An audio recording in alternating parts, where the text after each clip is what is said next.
Keep on fussing and fighting. They don't want to see us live together. Oh, I can't start playing that song without hearing the rest of it. I'm going to come in with that next break.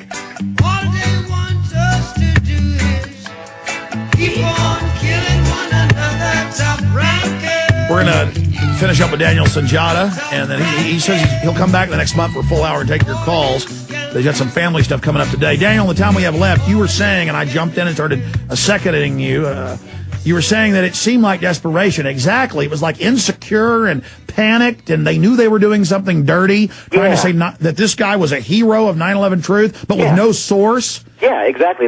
I guess that's the only other point I wanted to make is based on what? Because he gives this brief caveat. He's like, that's what the evidence points to now. It's early. We can't confirm this. Just like with the FEMA camps, he can neither confirm nor deny at the end of the day. But with this particular thing, you would think if he's going to open his mouth and say something like that and link a notoriously nonviolent movement like 9/11 Truth with something as despicable as what happened at that museum that day, then you better have a source. You better have a reason for saying something like that. And I just hope that everybody listening to the show will just assault Glenn Beck's email and telephone nonstop until he issues some type of an apology. Because just like with the Geraldo Rivera thing, trying to link us to the bombing in Times Square, I mean, this is just, it just smacks of such desperation. It's so pathetic, and it's just so, you could even tell in their body language that they knew that they were lying.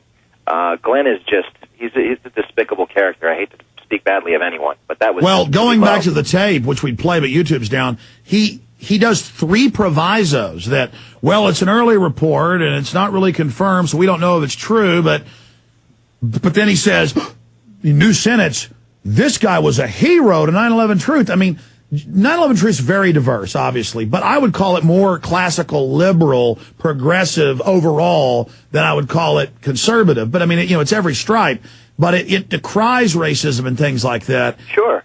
I mean, who from the 9/11 Truth community has been advocating or calling for violence? No one. As a matter of fact, we want to avoid it at all costs.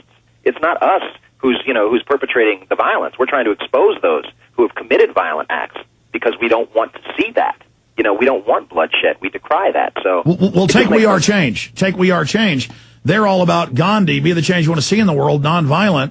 And they keep saying they're going to be violent, they're going to be violent, and then it starts materializing. They're manufacturing it one way or another. It's not true. There's the essay on screen, Daniel Sunjata, Intellectual Dishonesty in the Age of Universal Deceit, 911blogger.com. In the last 3 minutes, you've got the floor. Take us out, Daniel Sunjata. I guess a message to keep 9/11 Truth exploding, or they'll stage more terror?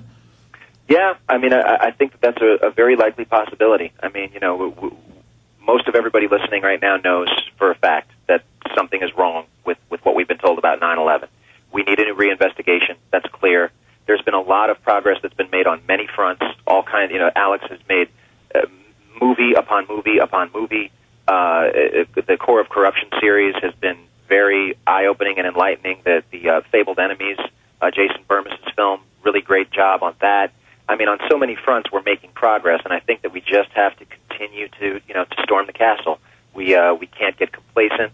It's palpable right now. I think in the air. I think people can feel that there's something on the horizon, and I think that people might be a little bit scared, not knowing is it going to be something positive, is it going to be something negative. I think we can certainly make it something positive. I think humanity stands at the threshold of a real opportunity for a quantum transformation.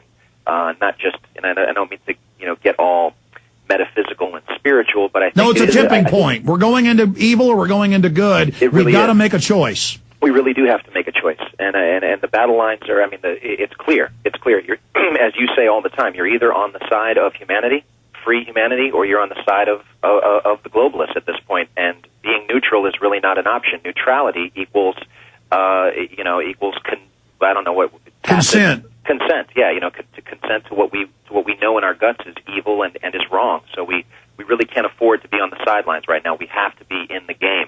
That's the reason why I tried my neophyte hand at just generating an article about how. Oh, it's excellent. I hope you do more. Wow, go ahead. Thank you, Alex. But just the way that the media unfairly addresses the issue of 9/11, when they even address it at all, it's either the way it's the style of Glenn Beck, or Joe Scarborough, or Bill O'Reilly, or it's total blackout.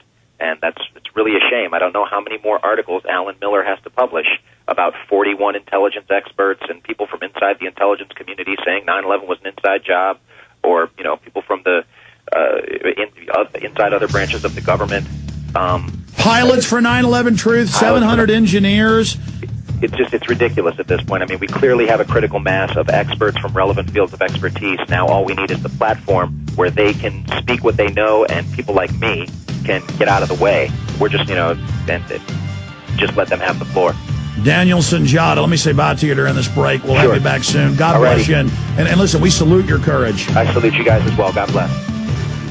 Are you concerned for the safety of your loved ones? Listen closely to this message from pepperspray.com. Every 22 seconds a violent crime is committed. America has changed, and your personal safety is your first priority. Be smart. Be safe. Trust Pepper Spray instead of your luck. Pepperspray.com is the only website you'll ever need for all of your non-lethal self-defense supplies. Pepperspray.com carries one of the largest assortments of pepper spray and personal safety products on the web. From big to small, we have it all. Pepper spray, mace, animal repellents, stun guns, and tasers. Pepperspray.com also carries a large assortment of products for personal, home, child, and pet safety. Enter SAFE in the coupon box and you'll receive a special discount off of your order. So what are you waiting for? Go to pepperspray.com. That's pepperspray.com or call 1-800-908-9988 today.